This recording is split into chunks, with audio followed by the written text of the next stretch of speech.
Hello friend, welcome to my channel Aryan classes. Aryan ક્લાસીસની અંદર હું તમામ ધોરણ 11ના વિદ્યાર્થીઓનું હાર્દિક સ્વાગત કરું છું. ચલો વિદ્યાર્થી મિત્રો, આપણે આ વિડીયોની અંદર તમારી ધોરણ 11 વાર્ષિક પરીક્ષા અહીંયા તમે જોઈ શકો છો 2025. તો આ વાર્ષિક પરીક્ષા માટે તમારો વિષય છે ઇકોનોમિક્સ. અહીંયા જોઈ શકો છો ઇકોનોમિક્સ. એની અંદર આપણે આ વિડીયોની અંદર મોસ્ટ આઈએમપી સમ વિભાગ તમે જોઈ શકો છો બી, એટલે સેક્શન બીના તમારા વાર્ષિક પરીક્ષા માટેના 2025ની અંદર વિભાગ બીની અંદર જે પ્રશ્નો પૂછાય છે એ તમામે તમામ મોસ્ટ આઈએમપી સમનો આપણે આ વિડીયોની અંદર અભ્યાસ કરવાનો છે. તો વિડીયોને સ્કીપ ના કરતા શાંતિ જોવાનું ચાલુ રાખજો.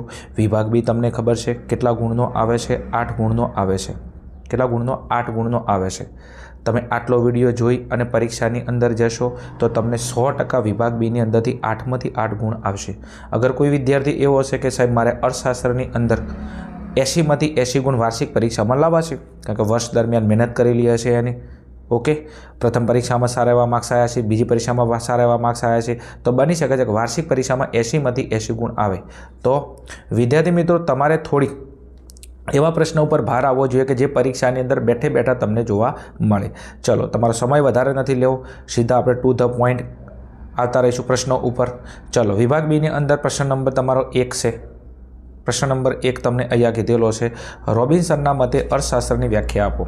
પહેલો પ્રશ્ન, રોબિન્સનના મતે અર્થશાસ્ત્રની વ્યાખ્યા આપો. ચલો, રોબિન્સને અર્થશાસ્ત્રની શું વ્યાખ્યા આપી હતી? તો અર્થશાસ્ત્ર એ માણસ પોતાની જરૂરિયાતો, અર્થશાસ્ત્ર એ માણસ પોતાની જરૂરિયાતો અને વૈકલ્પિક ઉપયોગ ધરાવતા સાધનો વચ્ચે, માણસ પોતાની જરૂરિયાતો અને વૈકલ્પિક ઉપયોગ ધરાવતા સાધનો વચ્ચે કેવી રીતે મેળ બેસાડે છે તેવી વર્તણૂકના અભ્યાસ કરતું વિજ્ઞાન એટલે અર્થશાસ્ત્ર.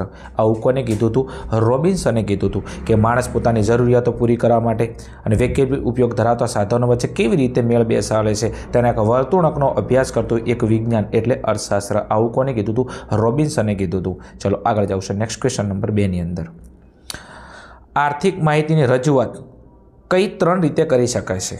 આર્થિક માહિતીની રજૂઆત કેટલી રીતે? 3 રીતે. અને આ 3 રીત કઈ છે? તો આર્થિક માહિતીની રજૂઆત કરવાની 3 રીતો છે. કઈ? તો એક ભાષા દ્વારા, વર્ણનાત્મક રીતે, બીજા નંબરમાં આંકડાઓ દ્વારા અને આકૃતિ દ્વારા આર્થિક માહિતી છે એની રજૂઆત કરવી છે. તો એના માટેની 3 રીતો, 3 પદ્ધતિઓ, એક ભાષા દ્વારા, વર્ણનાત્મક રીતે, આંકડાઓ દ્વારા અને આકૃતિ દ્વારા. ચલો આગળ જવું છે નેક્સ્ટ.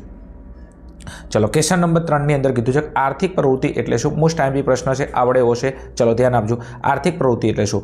માણસ પોતાની જરૂરિયાતો સંતોષવાના હેતુસર વસ્તુઓ અને સેવાઓના વિનિમય માટે આવક મેળવવાની કે ખર્ચ કરવાની જે પ્રવૃત્તિ કરે છે તેને આર્થિક પ્રવૃત્તિ કહેવામાં આવે છે. માણસ પોતાની જરૂરિયાતો સંતોષવાના હેતુસર વસ્તુઓ અને સેવાઓના વિનિમય માટે આવક મેળવવાની કે ખર્ચ કરવાની જે પ્રવૃત્તિ કરે છે તેને આર્થિક પ્રવૃત્તિ કહેવામાં આવે છે. એકદમ ઇઝી છે, આવડે એવી છે. ચલો આગળ જાઉં છે નેક્સ્ટ. ક્વેશ્ચન નંબર તમારા 4ની અંદર. ક્વેશ્ચન નંબર 4માં શું કીધું છે?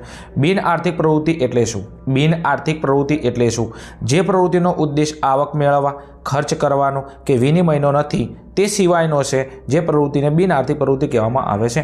જે પ્રવૃત્તિનો ઉદ્દેશ આવક મેળવવાનો નથી, ખર્ચ કરવાનો નથી કે વિનિમયનો નથી, ઓકે, તો એવી પ્રવૃત્તિને શું કહેવામાં આવે છે? બિન આર્થિક પ્રવૃત્તિ કહેવામાં આવે છે. ચલો આગળ જવું છે નેક્સ્ટ ક્વેશ્ચન નંબર 5 ઉપર. ચલો આગળ આપણે ક્વેશ્ચન નંબર 5ની અંદર જઈશું. તો અહીંયા કીધું છે પ્રશ્ન નંબર 5ની અંદર વૃત્તાંશ આકૃતિ એટલે શું? કોની વ્યાખ્યા પૂછી છે? વૃત્તાંશ આકૃતિ એટલે શું?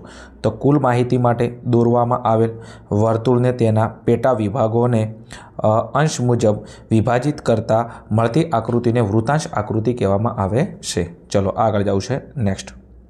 તો આગળ અહીંયા ક્વેશ્ચન નંબર 6ની અંદર કીધું છે અહીંયા સર્વસુલભ વસ્તુઓનો અર્થ ઉદાહરણ દ્વારા આપો. સર્વસુલભ વસ્તુઓની વ્યાખ્યા અને એક એનું ઉદાહરણ આપવાનું છે.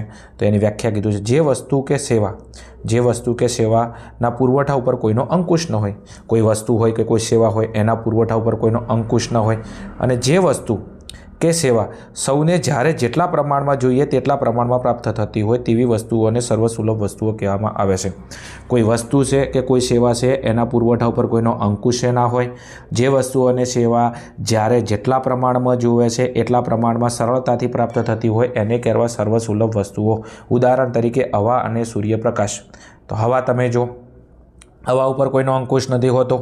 બીજું, જેટલા પ્રમાણમાં જ્યારે જોવે છે ત્યારે મળી રહેશે। સૂર્યપ્રકાશ આના ઉપર કોઈનો અંકુશ નથી હોતો, જ્યારે જોવે ત્યારે જેટલા પ્રમાણમાં મળી રહેશે। તો આ બંને વસ્તુ શું છે? સર્વસુલભ વસ્તુઓ। ક્લિયર? ચલો આગળ જાઉં છે નેક્સ્ટ ક્વેશ્ચન નંબર આગળ જાવું છે 7ની અંદર, સંપત્તિનો અર્થ આપો। કોનો? સંપત્તિનો અર્થ આપો। તો સંપત્તિ એટલે શું? તો પ્રોફેસર આલ્ફ્રેડ માર્શલના મત મુજબ, પ્રોફેસર આલ્ફ્રેડ માર્શલના મત મુજબ જે વસ્તુ ઉપયોગી હોય, અછતવાળી હોય, વિનિમય પાત્રતા ધરાવતી હોય અને જેના વ્યક્તિગત માલિકી થઈ શકતી હોય તે સંપત્તિ છે। જે વસ્તુ ઉપયોગી હોય, અછતવાળી હોય, વિનિમય પાત્રતા હોય અને જેના પર વ્યક્તિગત માલિકી થઈ શકતી હોય તે સંપત્તિ છે। દાખલા તરીકે તમારે જોડે ઉદાહરણ તરીકે એક મકાન છે, મકાન ઉપયોગી છે, મકાનની અછત પણ છે, બીજું મકાન વિનિમય એટલે આ મકાન તમે બીજા વ્યક્તિને આપી શકો છો, લઈ પણ જઈ શકો છો અને આના ઉપર તમારે શું વ્યક્તિગત માલિકી છે મકાન ઉપર? હા, તો એ શું છે? સંપત્તિ છે। ક્લિયર ને? ચલો આગળ નેક્સ્ટ ક્વેશ્ચન નંબર 8ની અંદર વસ્તુઓના પ્રકાર જણાવો। કોના પ્રકાર? વસ્તુઓના પ્રકાર જણાવો। તો વસ્તુના બે પ્રકાર છે, કઈ? એક છે ભૌતિક વસ્તુ અને બીજી છે અભૌતિક વસ્તુ। 10 સ્ટારવાળો પ્રશ્ન છે, તૈયાર કરી લેજો કે વસ્તુના પ્રકાર કેટલા? બે। તો એક છે ભૌતિક વસ્તુ અને બીજી છે અભૌતિક વસ્તુ। ચલો આગળ જાવું છે નેક્સ્ટ ક્વેશ્ચન નંબર 9ની અંદર નાશવંત વસ્તુઓનો અર્થ ઉદાહરણ દ્વારા આપો। નાશવંત વસ્તુઓની વ્યાખ્યા આપીની છે અને એનું ઉદાહરણ આપવાનું છે કે નાશવંત વસ્તુ એટલે શું। કેટલીક વસ્તુઓનો વપરાશ કરવાથી સાથે તે નાશ અંત આવે છે। કેટલીક વસ્તુ એવી છે કે તમે એનો સીધો વપરાશ કરો એની સાથે અંત આવે છે। બીજું છે જે વસ્તુ લાંબા સમય સુધી ટકી શકતી નથી તેને નાશવંત વસ્તુ કહેવામાં આવે છે।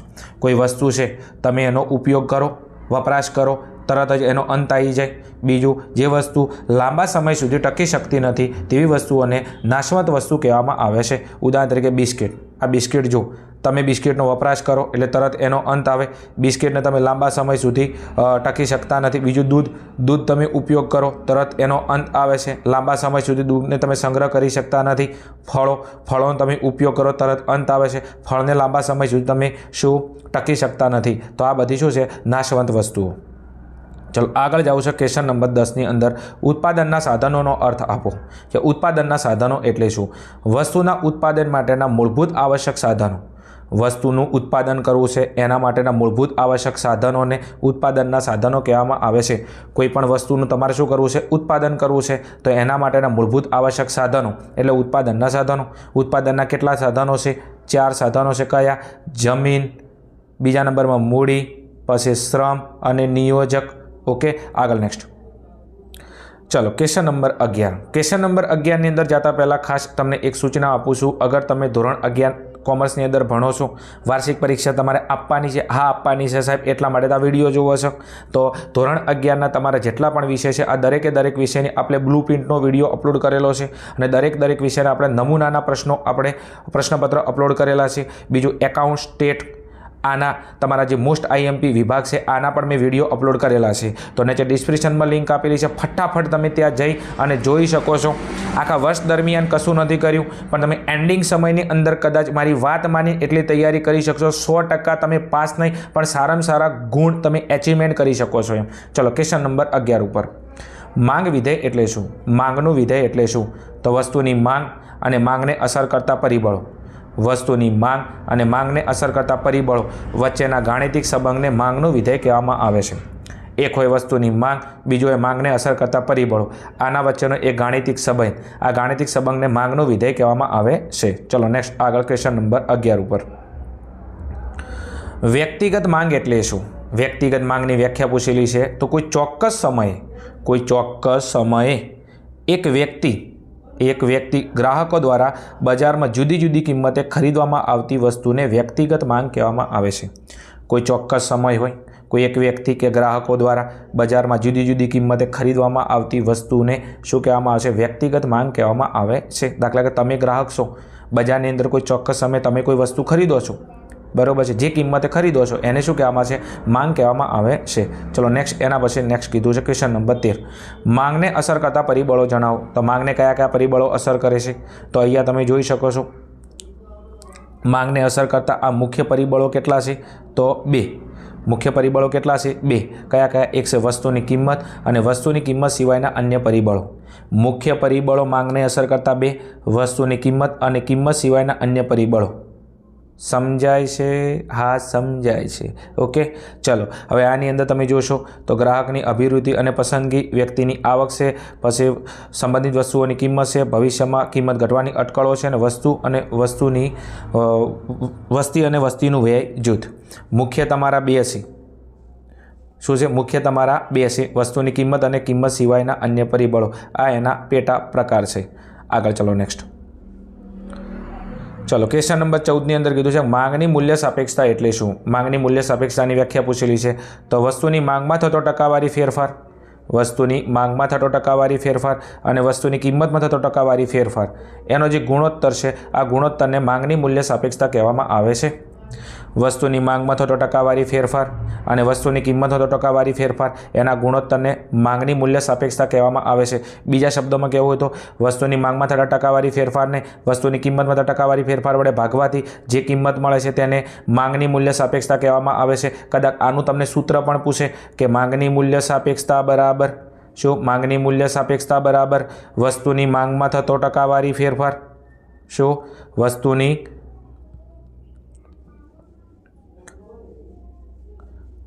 વસ્તુની માંગમાં થતો ટકાવારી ફેરફાર ભાગ્યા વસ્તુની કિંમતમાં થતો ટકાવારી ફેરફાર. ચલો આગળ જાવું છે નેક્સ્ટ. ક્વેશ્ચન નંબર 15 ઉપર માંગની મૂલ્ય સાપેક્ષતા માપવાની પદ્ધતિઓ કેટલી છે? માંગની મૂલ્ય સાપેક્ષતાની પદ્ધતિઓ કેટલી છે? બરાબર છે. તો માંગની જે મૂલ્ય સાપેક્ષતા છે એને માપવાની પદ્ધતિઓ કેટલી છે? 3 છે. કઈ કઈ? એક ગુણોત્તરની રીત, કુલ ખર્ચની રીત અને ભૌમિતિક રીત. આપણે આગળ માંગની મૂલ્ય સાપેક્ષતાની વ્યાખ્યા જોઈ. હવે આ માંગની મૂલ્ય સાપેક્ષતા માપવી છે તો એના માટે કેટલી પદ્ધતિઓ છે? 3. વિભાગ એમાં પૂછાય કે માંગની મૂલ્ય સાપેક્ષતા માપવાની પદ્ધતિઓ કેટલી? 3. કઈ કઈ? એક છે ગુણોત્તરની રીત, એક છે કુલ ખર્ચની રીત અને ભૌમિતિક રીત. ચલો આગળ જવું છે નેક્સ્ટ. ક્વેશ્ચન નંબર 16 ઉપર જથ્થો એટલે શું? જથ્થાની વ્યાખ્યા આપો. જથ્થો એટલે શું? તો જથ્થો એટલે વસ્તુના કુલ વેચાણક્ષમ એકમોનું પ્રમાણ. જથ્થો એટલે વસ્તુના કુલ વેચાણક્ષમ એકમોનું પ્રમાણ. વસ્તુના જે એકમો છે, જે એકમોને તમે વેચી શકો છો, વસ્તુના જે એકમો છે તમે જેને વેચી શકો છો એના પ્રમાણને શું કહેવામાં આવશે? જથ્થો કહેવામાં આવે છે. ચલો નેક્સ્ટ આગળ જવું છે ક્વેશ્ચન નંબર 17ની અંદર બજાર પુરવઠો એટલે શું? શું કીધું છે? બજાર પુરવઠો એટલે શું?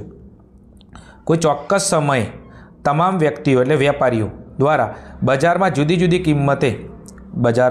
જુદી કિંમતે મૂકવામાં આવતા પુરવઠાને બજાર પુરવઠો કહેવામાં આવે છે. કોઈ ચોક્કસ સમયે તમામ વ્યક્તિઓ એટલે વેપારીઓ, કોઈ ચોક્કસ સમયે તમામ વેપારીઓ દ્વારા બજારમાં જુદી કિંમતે જે પુરવઠો મૂકવામાં આવે છે તેને બજાર પુરવઠો કહેવામાં આવે છે. દાખલા તરીકે તમામ અલગ અલગ વ્યક્તિઓ હોય, અલગ અલગ વેપારીઓ હોય, આ બજારની અંદર જુદી કિંમતે જો પુરવઠો મૂકે છે એને શું કહેવામાં આવે છે? બજાર પુરવઠો કહેવામાં આવે છે. ચલો નેક્સ્ટ આગળ જવું છે ક્વેશ્ચન નંબર 18 ઉપર પુરવઠા રેખાનો ઢાળ કેવો હોય છે? શું? પુરવઠા રેખાનો ઢાળ કેવો હોય છે? મોસ્ટ આઈએમપી 10 સ્ટાર વાળો પ્રશ્ન છે, તૈયાર કરી લેજો. તો પુરવઠા રેખાનો ઢાળ કેવો હોય છે? ધન ઢાળ હોય છે. શું હોય છે? ધન ઢાળ હોય છે. કેમ ધન ઢાળ હોય છે? કારણ કે વસ્તુની કિંમત અને પુરવઠા વચ્ચે સીધો સંબંધ છે. કેવો સંબંધ છે? સીધો સંબંધ છે. વસ્તુની કિંમત વધે તો પુરવઠો વધે છે, વસ્તુની કિંમત ઘટે તો પુરવઠો ઘટે છે. એટલા માટે કિંમત અને પુરવઠા વચ્ચે કેવો સંબંધ છે? સીધો સંબંધ છે. અને સીધો સંબંધ હોવાના કારણે એનો ઢાળ કેવો હોય છે? ધન ઢાળ હોય છે. જ્યારે આપણે આકૃતિ દોરીએ છીએ ત્યારે તમે જ્યારે આ ટાઈપની આકૃતિ બનાવો છો ત્યારે પુરવઠા રેખાનો ઢાળ આ ટાઈપનો ધન જોવા મળે છે. ડાબી બાજુ નીચેથી જમણી બાજુ ઉપરની તરફ જતો જણાય છે અને બધા જે બિંદુઓ છે આ એક જ સુરેખા ઉપર તમને જતા જોવા મળશે.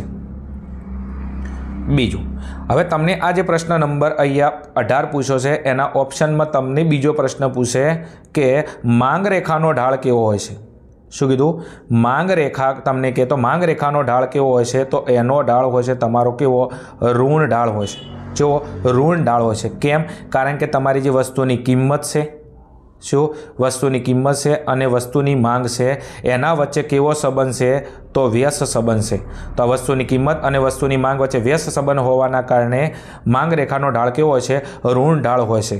અને જ્યારે તમે આકૃતિ બનાવો છો આ ટાઈપની ત્યારે માંગ રેખાના ઢાળની અંદર તમારો જે ઢાળ છે એ ડાબી બાજુ ઉપરથી જમણી બાજુ નીચેની તરફ આવશે.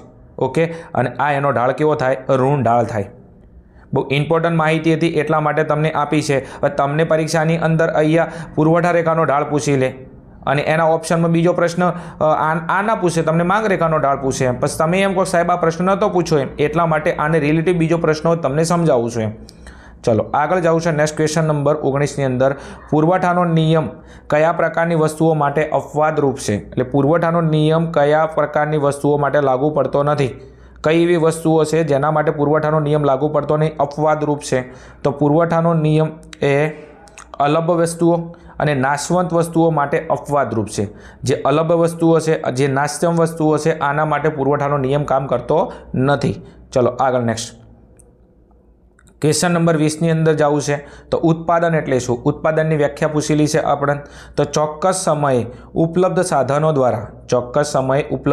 દ્વારા જેટલા પ્રમાણમાં વસ્તુઓ ઉત્પન્ન થાય છે તેને ઉત્પાદન કહેવામાં આવે છે. ચોક્કસ સમય ઉત્પાદનના સાધનો, તમને કે જમીન, મૂડી, શ્રમ અને નિયોજક, આના દ્વારા જેટલા પ્રમાણમાં વસ્તુનું ઉત્પાદન કરવામાં આવે છે તેને ઉત્પાદન કહેવામાં આવે છે. ઉત્પાદનના સાધનો પૂછે તો કેટલા? 4. કયા? જમીન, મૂડી, શ્રમ અને નિયોજક. આ 4 સાધનો દ્વારા જે વસ્તુઓનું ઉત્પાદન કરવામાં આવે છે તેને ઉત્પાદન કહેવામાં આવે છે. ચલો આગળ જવું છે. નેક્સ્ટ ક્વેશ્ચન નંબર 21ની અંદર સીમાંત ખર્ચ જાણવાનું સૂત્ર આપો. શું? સીમાંત ખર્ચ જાણવાનું સૂત્ર આપો. તો સીમાંત ખર્ચ MCN બરાબર એને શું કહેવાય? માર્જિનલ કોસ્ટ કહેવાય. સીમાંત ખર્ચને શું કહેવાય? Marginal cost. તો MCN બરાબર TCN, શું?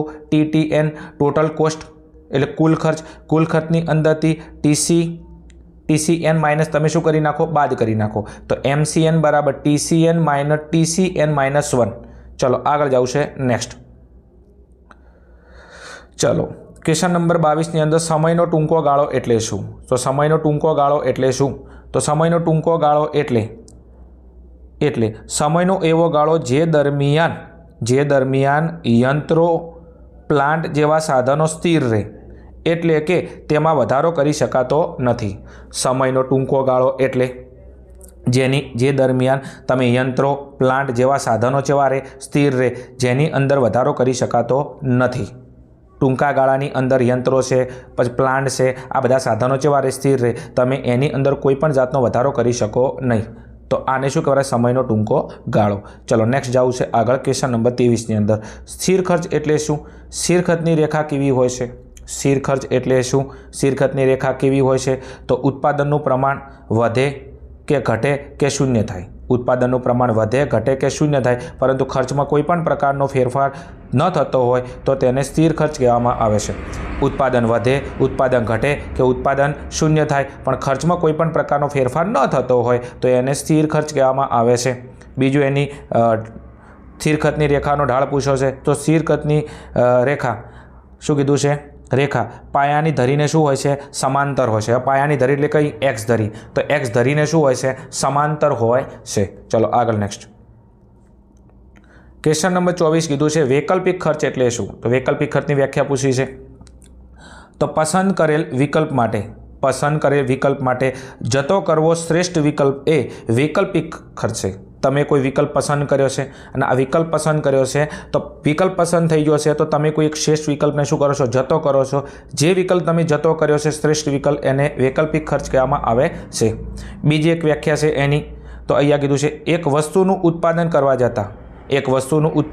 જતાં બીજી વસ્તુનું ઉત્પાદન થઈ શકતું નથી. તમે કોઈ એક વસ્તુનું ઉત્પાદન કરો તો સીધી વાત છે બીજી વસ્તુનું ઉત્પાદન થઈ શકતું નથી.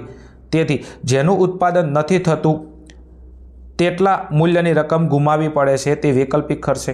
શું? એટલા મૂલ્યની રકમ તમારે ગુમાવવી પડે. દાખલા તરીકે તમારે અહીંયા એ વસ્તુનું ઉત્પાદન કરવું છે તો તમે બી વસ્તુનું ઉત્પાદન ના કરી શકો. ચમ? કારણ કે તમે એ વસ્તુનું ઉત્પાદન કરવાનું નક્કી કર્યું છે, તો આ બી વસ્તુનું ઉત્પાદન તમે નથી કરી શકતા, તો તમારે આ બી વસ્તુનું ઉત્પાદન નથી થયું તો તમારે એના મૂલ્યની રકમને શું કરવી પડે? ગુમાવવી પડે. કારણ કે તમે એ વસ્તુનું ઉત્પાદન કર્યું છે, બી વસ્તુની રકમ તમારે ગુમાવવી પડશે, તો એને શું કહેવાય? વૈકલ્પિક ખર્ચ. ચલો આગળ નેક્સ્ટ ક્વેશ્ચન નંબર 25 ઉત્પાદન ખર્ચ એટલે શું? ઉત્પાદન ખર્ચની વ્યાખ્યા પૂછેલી કે ઉત્પાદન ખર્ચ એટલે શું? તો ઉત્પાદન ખર્ચની અંદર વ્યાખ્યામાં જોશો તમે ચીજ વસ્તુઓ અને સેવાઓનું ઉત્પાદન કરવા માટે નાણાંના સ્વરૂપમાં જે ખર્ચ કરવામાં આવે છે તેને ઉત્પાદન ખર્ચ કહેવામાં આવે છે. તમારે કોઈ ચીજ વસ્તુ છે, કોઈ સેવા છે, એનું ઉત્પાદન કરવું છે તો નાણાંના સ્વરૂપમાં જે ખર્ચ કરવામાં આવે છે તેને ઉત્પાદન ખર્ચ કહેવામાં આવે છે. ઉદાહરણ તરીકે મોબાઈલનું તમારે ઉત્પાદન કરવું છે, શું મોબાઈલનું ઉત્પાદન કરવું છે તો આના માટે તમે નાણાંની અંદર જે ખર્ચો કરો છો એને શું કહેવામાં આવે છે? ઉત્પાદન ખર્ચ કહેવામાં આવે છે. ચલો આગળ નેક્સ્ટ ક્વેશ્ચન નંબર 26ની અંદર બજારનો સામાન્ય અર્થ આપો. બજારનો સામાન્ય અર્થ આપો કે બજાર એટલે શું? સામાન્ય અર્થમાં પૂછ્યું છો, કારણ કે અલગ અલગ અર્થશાસ્ત્રીઓએ બજારની વ્યાખ્યા આપેલી છે. આપણે સામાન્ય અર્થ પૂછેલો છે. તો સામાન્ય રીતે જે સ્થળે વસ્તુઓ અને સેવાઓનું ખરીદ વેચાણ થાય છે તેને બજાર કહેવામાં આવે છે. જે સ્થળે વસ્તુઓ અને સેવાઓનું ખરીદ વેચાણ થાય છે તેને બજાર કહેવામાં આવે છે. દાખલા તરીકે અહીંયા અમદાવાદ છે. શું છે? અમદાવાદ છે. તો અમદાવાદની અંદર શું થાય છે? વસ્તુઓ અને સેવાઓનું શું ખરીદ વેચાણ થાય છે કે ના થાય? થાય છે. તમે જે વિસ્તારની અંદર રહો છો એ વિસ્તારની અંદર વસ્તુઓ અને સેવાઓનું ખરીદ વેચાણ થતું હોય તો એને શું કહેવાય? બજાર કહેવાય. એકદમ ઇઝી છે, આવડે એવો છે, આપણા જાહેર જીવન સાથે સંકળાયેલો પ્રશ્ન છે. ચલો ક્વેશ્ચન નંબર તમારો છે 27. પ્રાદેશિક બજાર એટલે શું? તો પ્રાદેશિક બજારની વ્યાખ્યા પૂછેલી છે. જ્યારે વસ્તુઓ કે સેવાઓનું ખરીદ વેચાણ, વસ્તુઓ કે સેવાઓનું ખરીદ વેચાણ કોઈ એક ચોક્કસ પ્રદેશ પૂરતું સીમિત હોય, વસ્તુઓ અને સેવાઓનું ખરીદ વેચાણ કોઈ ચોક્કસ પ્રદેશ પૂરતું સીમિત હોય ત્યારે તેને પ્રાદેશિક બજાર કહેવામાં આવે છે. કોઈ વસ્તુ છે, કોઈ સેવા છે, તમે આ પ્રદેશ પૂરતું જ તમે એનું ખરીદી અને વેચાણ કરી શકો. એ પ્રદેશની બહાર તમે એનું ખરીદી અને વેચાણ કરી શકો નહીં. તો એવા બજારને શું કહેવાય? પ્રાદેશિક બજાર કહેવાય. ચલો એના પછી નેક્સ્ટ ક્વેશ્ચન નંબર 28. પૂર્ણ હરીફાઈ એટલે શું? પૂર્ણ હરીફાઈની વ્યાખ્યા પૂછેલી છે આપણને. જે બજારમાં અસંખ્ય ખરીદનારાઓ, અસંખ્ય વેચનારાઓ હોય અને સમાન ગુણી વસ્તુઓનું ખરીદી અને વેચાણ કરતા હોય અને તે વસ્તુની કિંમત તેની માંગ અને પુરવઠાના આધારે નક્કી થતી હોય તેવા બજારને પૂર્ણ હરીફાઈવાળું બજાર કહેવામાં આવે છે. જે બજારમાં શું હોય? અસંખ્ય ખરીદનારા હોય, અસંખ્ય વેચનારા હોય અને સમાન ગુણી વસ્તુઓનું ખરીદી અને વેચાણ કરતા. સમાન ગુણી એટલે જે વસ્તુનો રંગ, રૂપ, કદ, આકાર સમાન હોય તેવી વસ્તુને સમાન ગુણી વસ્તુ કહેવાય. તો જેમાં અસંખ્ય ખરીદનારા હોય, અસંખ્ય વેચનારા હોય, સમાન ગુણી વસ્તુઓનું ખરીદી અને વેચાણ કરતા હોય અને વસ્તુની કિંમત શેના આધારે નક્કી થાય? એની માંગ અને એના પુરવઠાના આધારે નક્કી થતી હોય એવા બજારને શું કહેવાય? પૂર્ણ હરીફાઈવાળું બજાર કહેવાય. પાક્કું પાક્કું. ચલો આગળ જતાં પહેલાં ખાસ સૂચના આપું. અગર મારો આ વિડીયો તમને હેલ્પફુલ થતો હોય, સમજાતું હોય તો કોમેન્ટની અંદર કહી શકો છો એમ ખાસ વસ્તુ એમ. ચલો આગળ નેક્સ્ટ ક્વેશ્ચન નંબર 29. વેચાણ ખર્ચ એટલે શું? તો વેચાણ ખર્ચની વ્યાખ્યા પૂછેલી છે. તો વસ્તુના વેચાણ માટે કરવામાં આવતા ખર્ચાઓને વેચાણ ખર્ચ કહેવામાં આવે છે. કોઈ વસ્તુ છે એને તમારે શું કરવી છે? વેચવી છે. તો એને વેચવા માટે જે ખર્ચાઓ કરવામાં આવે છે તેને વેચાણ ખર્ચ કહેવામાં આવે છે. દાખલા તરીકે કોઈ વેપારી હોય, શું કરે છે? વેપારી દુકાન લઈને બેઠો હોય તો એ શું કરે છે? અલગ અલગ વસ્તુઓને વેચે છે. તો વસ્તુઓને વેચતી વખતે એ જે ખર્ચા કરે છે એને વેચાણ ખર્ચ કહેવામાં આવે છે. ચલો એના પછી નેક્સ્ટ ક્વેશ્ચન નંબર 30. ઇજારો એટલે શું? તો ઇજારાની વ્યાખ્યા પૂછેલી છે.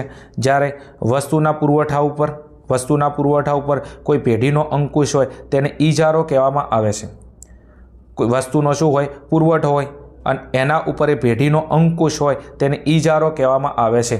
બીજા શબ્દોમાં કેવું હોય? ઇજારો એટલે શું? તો દાખલા તરીકે બજારની અંદર કોઈ એક જ પેઢી હોય, બજારમાં શું હોય? એક જ પેઢી હોય, એના જેવી બીજી કોઈ પેઢી હોય નહીં.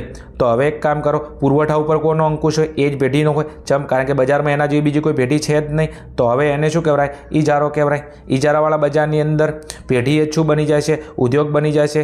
કારણ કે ઉત્પાદન જે પેઢી કરે છે એ જ પેઢી શું કરે છે? વેચાણ કરે છે. એના આજુબાજુની અંદર બીજી કોઈ એવી પેઢી હોતી નથી. તો એ પુરવઠા ઉપર શું મૂકે છે? અંકુશ મૂકે છે. સમજો, એને ઈચ્છા હોય તો પુરવઠો બજારની અંદર વેચે છે, ઈચ્છા હોય તો ના પણ વેચે. કારણ કે એક જ વ્યક્તિ છે, બીજી કોઈ પેઢી નથી, બીજી એવી કોઈ દુકાન નથી. બધા ગ્રાહકો કોની પાસે આવશે? એની પાસે આવશે. સમજાય છે ને? સમજાય છે. આગળ નેક્સ્ટ એના પછી ક્વેશ્ચન નંબર 31. ભારતમાં જાહેર બાંધકામ ખાતાની રચના ક્યારે થઈ હતી? મોસ્ટ IMP 10 સ્ટાર વાળો પ્રશ્ન છે. ભારતમાં જાહેર બાંધકામ ખાતાની રચના ક્યારે કરવામાં આવી હતી? તો 1855ની અંદર. ક્યારે? 1855ની અંદર ભારતમાં જાહેર બાંધકામ ખાતાની રચના કરવામાં આવી હતી. બીજો રેલવેની કદાચ પૂછી લે કે ભારતમાં રેલવેની સ્થાપના ક્યારે કરવામાં આવી હતી? તો 1853ની અંદર. શું? 1853ની અંદર. ચોય તો એ મુંબઈ અને થાણા વચ્ચે. ચોય મુંબઈ અને થાણા વચ્ચે. મુંબઈ એટલે પહેલાં એને બોરી બંદર કહેતા હતા. જાહેર બાંધકામ ખાતાનું આપણને પૂછ્યું છે તો 1855માં. કારણ આના ઓપ્શનમાં બીજો પ્રશ્ન આલે કે ભારતમાં રેલવેની શરૂઆત ક્યારે થઈ હતી? તો 1853ની અંદર. ચોય મુંબઈ અને થાણા વચ્ચે. રિલેટિવ પ્રશ્ન છે એટલા માટે સમજાવું છું. चलो एना पछी नेक्स्ट तमने पूछ्युं तो भारत में बेंकनी स्थापना क्यारे करवामां आई थी? भारत में बेंकनी स्थापना क्यारे करवामां आई थी? तो भारत में बेंकनी स्थापना 1770 में थई थी। क्यारे? 1770 ની અંદર कया धोरणे? खानगी धोरणे। बीजो एक प्रश्न बेंकनो तमने कही दूँ। भारत में बेंकनी स्थापना के तो 1770, पण भारत में आरबीआई की स्थापना के कोनी? आरबीआई की स्थापना के तो ये तमारो जवाब आवशे 1935 ની અંદર। क्यारे? 1935 ની અંદર मोस्ट आईएमपी प्रश्न है। भारत में बेंकनी कहतो 1770 ની અંદર, पण आरबीआई ની कहतो 1935 ની અંદર। नेक्स्ट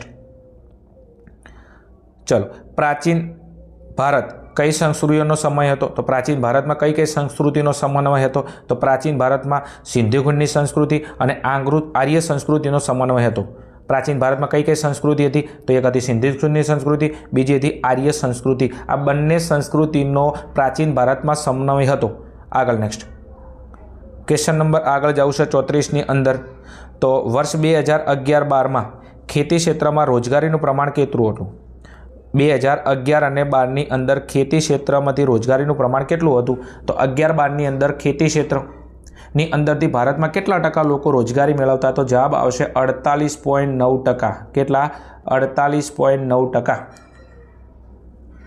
ભારતની અંદર 2011-12 માં ખેતી ક્ષેત્ર એટલે કૃષિ ક્ષેત્રમાંથી કેટલા ટકા લોકો રોજગારી મેળવતા? તો 48.9%। મોસ્ટ આઈએમપી પ્રશ્ન છે, તૈયાર કરી લેજો। आगळ नेक्स्ट क्वेश्चन नंबर 35। मानव विकास अहेवालनी रचना कोण करे छे? मानव विकास अहेवाल, तो जे मानव विकास अहेवाल होय छे एनी रचना कोण करे छे? तो एनी रचना करे छे संयुक्त राष्ट्र संघ। कोण करे छे? संयुक्त राष्ट्र संघ। जे मानव विकास जे अहेवाल होय छे एनी रचना कोण करे छे? तो संयुक्त राष्ट्र संघ। चलो आगळ जावुं छे। नेक्स्ट क्वेश्चन नंबर 36 ની અંદર अहींया तमने कीधुं छे के फेरानुं पूरुं नाम जणावो। कोनु? फेरानुं पूरुं नाम जणावो। तो फेरानुं पूरुं नाम है फॉरेन एक्सचेंज रेग्युलेशन एक्ट। शुं कीधुं छे? Foreign exchange regulation act. आ छे फेरानुं पूरुं नाम। बीजुं तमने फेरानी जग्याए कदाच फेमानुं पूरुं नाम पूछी ले। कोनु? फेमानुं। कारण के पहला आ जे फेरा हतुं पण 1991 ની અંદર भारत में आर्थिक सुधारा करवामां आव्या, उदारीकरण, खानगीकरण, वैश्विकीकरण।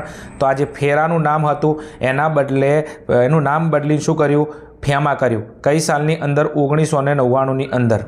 तो 1999 ની अंदर फेमा करवामां आव्युं। तो एनुं पूरुं नाम छे फॉरेन एक्सचेंज मैनेजमेंट एक्ट। अहींया तमे जुओ आ आरनी जग्याए शुं बदली दीधो? एम बदली दीधो। जे रेग्युलेशन हतुं एनी जग्याए शुं करी नाख्युं? मैनेजमेंट करी नाख्युं। ओके ने? ओके, चलो आगळ नेक्स्ट। एना पछी क्वेश्चन नंबर 37 ની અંદર तमने अहींया कीधुं छे FII નું પૂરું નામ। શું FII નું પૂરું નામ? તો ફોરેન ઇન્સ્ટિટ્યુશનલ ઇન્વેસ્ટમેન્ટ। FII નું પૂરું નામ શું છે? Foreign institutional investment. ક્લિયર? બીજું તમને કદાચ પૂછી લે FDI, પૂરું નામ પૂછી લે FDI, તો ફોરેન ડાયરેક્ટ ઇન્વેસ્ટમેન્ટ। કયું? Foreign direct investment. ચલો આગળ नेक्स्ट। एना पछी नेक्स्ट क्वेश्चन नंबर 38। उदारीकरणनो अर्थ आपो के उदारीकरण एटले शुं? राज्य अंकुशित अर्थव्यवस्था में खानगी साहत, व्यक्तिगत निर्णयों स्वातंत्र्य, बजार परिबळ द्वारा आर्थिक निर्णयों व्याप वधे ते प्रक्रिया ने उदारीकरण कहेवामां आवे छे।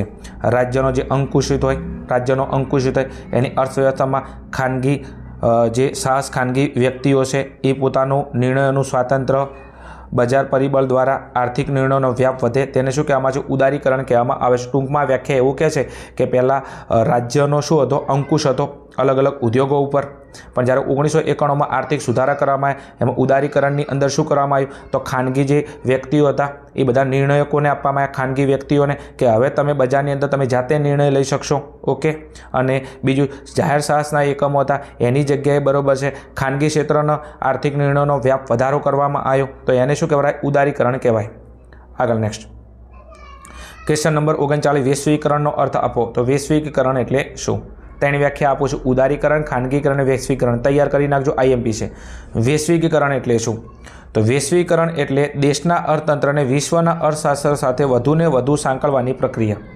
देशना अर्थतंत्रने विश्वना अर्थतंत्र साथे सांकळवानी प्रक्रियाने शुं कहेवामां आवे छे? वैश्विकीकरण कहेवामां आवे छे। दाखला तरीके भारतनुं जे अर्थतंत्र छे आ भारतना अर्थतंत्रने विश्वना अर्थतंत्र साथे जोड़ी देवुं। तो भारतना अर्थतंत्रने विश्वना अर्थतंत्र साथे जोड़ी दीधुं तो एने शुं कहेवाय? एने वैश्विकीकरण कहेवाय। पाक्कुं ने पाक्कुं। चलो आगळ એના પછી છે વિમૂડીકરણ એટલે શું? વિમૂડીકરણની વ્યાખ્યા આપેલી છે. તો વિમૂડીકરણ એટલે જાહેર ક્ષેત્રના ઉદ્યોગોમાંથી રાજ્ય પોતાનો ફાળો ઓછો કરીને કે પાછો ખેંચીને ખાનગી ક્ષેત્રને વેચે. જાહેર ક્ષેત્રના જે ઉદ્યોગ હોય એમાંથી રાજ્ય પોતાનો ફાળો શું કરે? ઓછો કરી નાખે અથવા એને પાછો ખેંચે અને કોને આપી દે? ખાનગી ક્ષેત્રને આપી દે. આમ જાહેર ક્ષેત્રના ઉદ્યોગમાંથી પોતાની મૂડી પાછી ખેંચવી, જેને વિમૂડીકરણ કહેવામાં આવે છે. દાખલા તરીકે અહીંયા શું હોય? કોઈ જાહેર ક્ષેત્રનું એકમ હોય. કોને? જાહેર ક્ષેત્રનું એકમ હોય. જાહેર ક્ષેત્રની એકમની અંદર મૂડી કોની હોય? તો આની અંદર મૂડી કોની હોય? કોઈ રાજ્યની હોય, કોઈ સરકારની હોય. તો રાજ્ય અને સરકાર શું કરે? આ જાહેર ક્ષેત્રનો જે એકમ છે એની અંદરથી પોતાની મૂડી શું કરે? પાછી ખેંચી લે, પોતાના પૈસા પાછા ખેંચી લે. અને આની અંદર આ ક્ષેત્ર કોને આપી દે? તો આની અંદર કોને આપી દે? ખાનગી ક્ષેત્રને આપી દે. બરોબર છે. અને આની અંદર કોની મૂડી રોકવરાવે? ખાનગી ક્ષેત્રની મૂડી રોકવરાવે. તો એને શું કહેવાય? વિમૂડીકરણ કહેવાય. ઓકે, ચલો એના પછી નેક્સ્ટ જવું છે પ્રશ્ન નંબર 41ની અંદર રાષ્ટ્રીય આવક એટલે શું? રાષ્ટ્રીય આવકની વ્યાખ્યા પૂછેલી છે. તો વર્ષ દરમિયાન 4 સાધનોએ રાષ્ટ્રના ઉત્પાદનમાં આપેલ ફાળા બદલ તેમને મળતી કુલ આવક અને શું છે? ભાડું, વેતન, વ્યાજ અને નફો ના સરવાળાને રાષ્ટ્રીય આવક કહેવામાં આવે છે. હવે તમને ખબર છે કે ઉત્પાદનના 4 સાધનો છે. ઉત્પાદનના કેટલા સાધનો છે? 4 સાધનો છે. તો ઉત્પાદનના 4 સાધનો વર્ષ દરમિયાન શું કરે છે? ઉત્પાદનની અંદર ઉત્પાદન કરે છે, ઉત્પાદનમાં ફાળો આપે છે.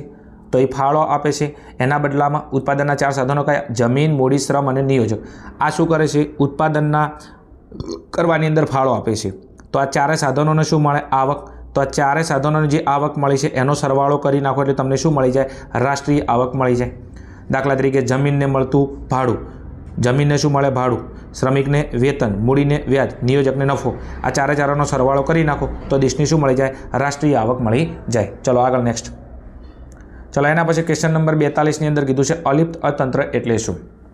તમને ખબર છે કે અર્થતંત્રના 2 પ્રકારો છે. એક છે અલિપ્ત અર્થતંત્ર, બીજું છે ખુલ્લું અર્થતંત્ર. હવે અલિપ્ત અર્થતંત્ર એટલે શું? તો અલિપ્ત અર્થતંત્ર એટલે એવું અર્થતંત્ર જેમાં સરકાર અને વિદેશી વેપારની કોઈ ભૂમિકા હોતી નથી.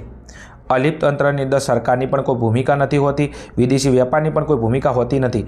આવા અર્થતંત્રને અન્ય દેશો સાથે આર્થિક વ્યવહારો થતા નથી. અલિપ્ત અર્થતંત્રને બીજા કોઈ દેશો સાથે આર્થિક વ્યવહારો થતા નથી. તેમાં આયાત નિકાસ વગરનું અર્થતંત્ર છે, એટલે જેમાં આયાત અને નિકાસ કરવામાં પણ આવતી નથી. ટૂંકની અંદર અલિપ્ત અર્થતંત્ર એટલે એવું અર્થતંત્ર કે જેની અંદર વિદેશી વેપારની કોઈ ભૂમિકા ના હોય. શું? વિદેશી વેપારની કોઈ ભૂમિકા ના હોય. બીજા દેશો સાથે કોઈ વ્યવહારો કરવામાં નથી આવતા, એમાં કોઈ આયાત અને નિકાસ પણ કરવામાં નથી આવતી. તો એને શું કહેવાય? અલિપ્ત અર્થતંત્ર.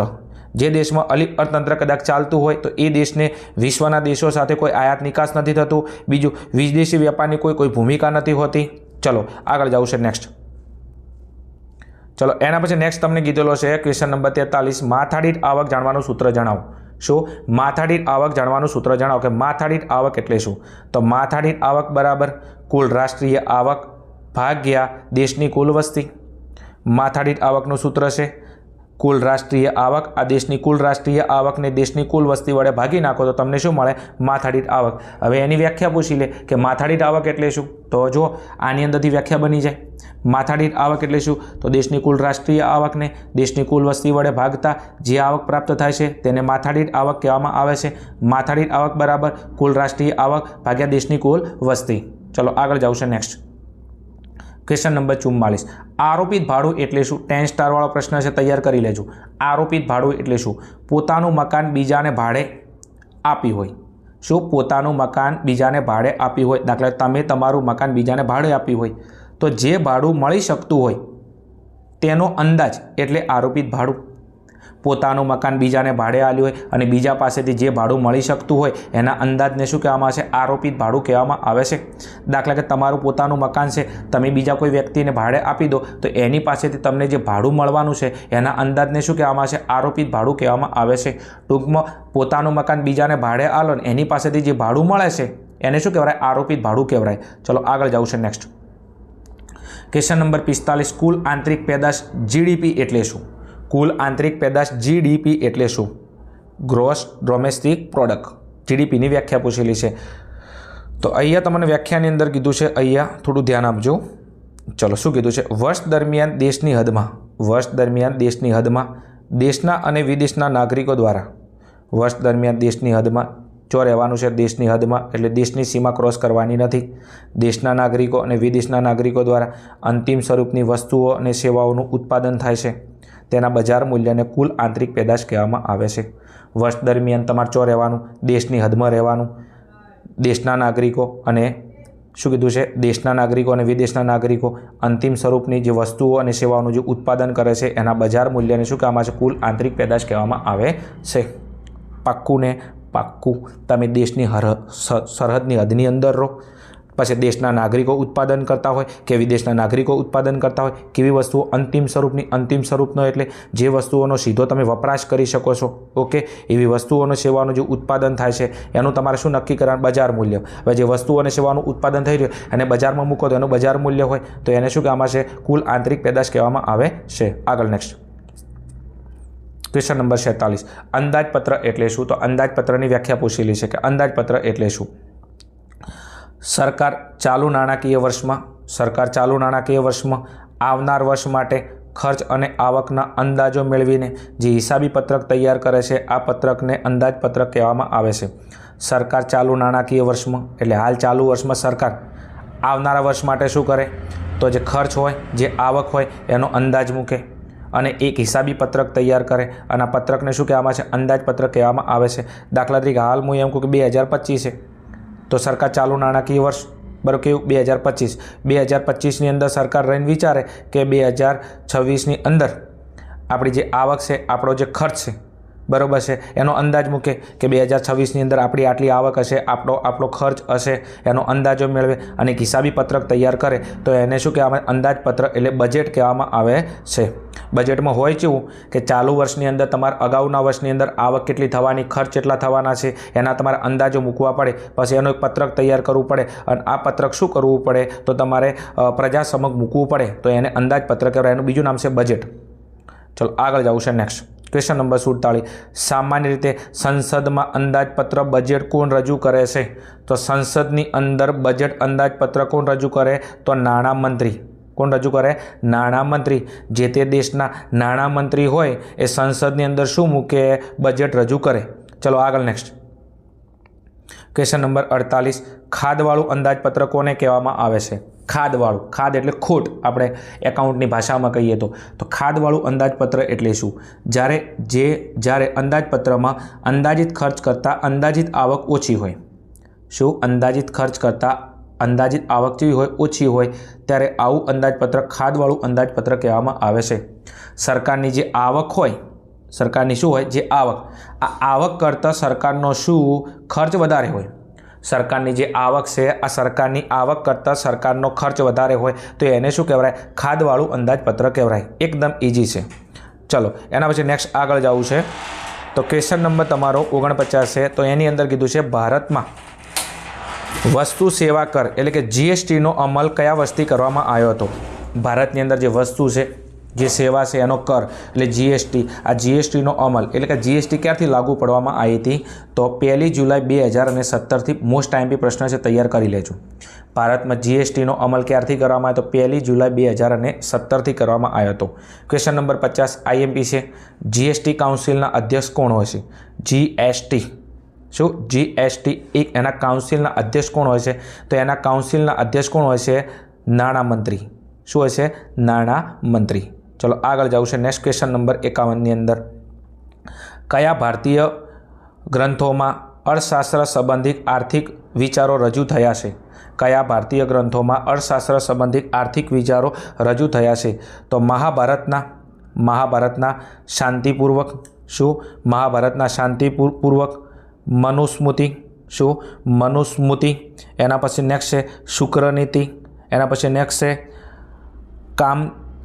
કામદનકીય નીતિસાર જેવા ભારતીય ગ્રંથોમાં અર્થશાસ્ત્ર સંબંધિત આર્થિક વિચારો રજૂ થયા છે.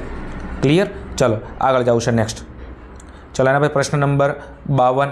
પ્રશ્ન નંબર 52ની અંદર કીધું છે પંડિત દીનદયાળના મતે ભારતમાં કઈ પદ્ધતિ વધારે અનુકૂળ છે?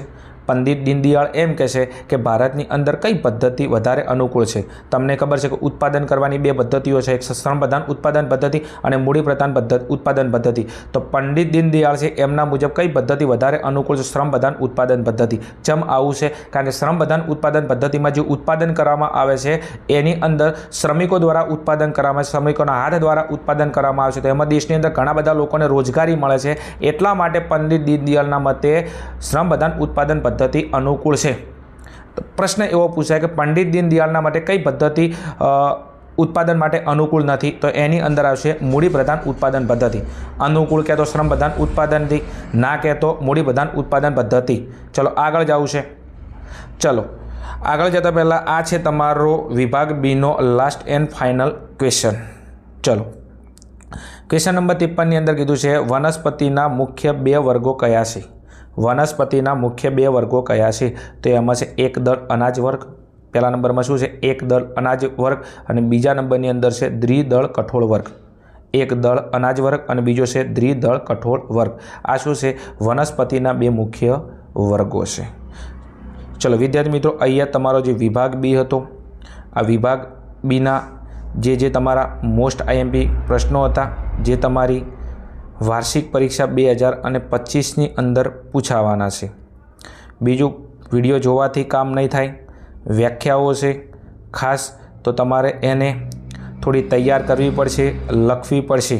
જો લખીને તૈયાર કરશો તો 100% તમને આવડશે. ચલો મળીશું આવા જ કોઈ મોસ્ટ આઈએમપી વિડીયો સાથે. ત્યાં સુધી જોતા રહો અમારી channel Aryan classes. Okay, thank you. જય હિન્દ, જય ભારત, તથાસ્તુ.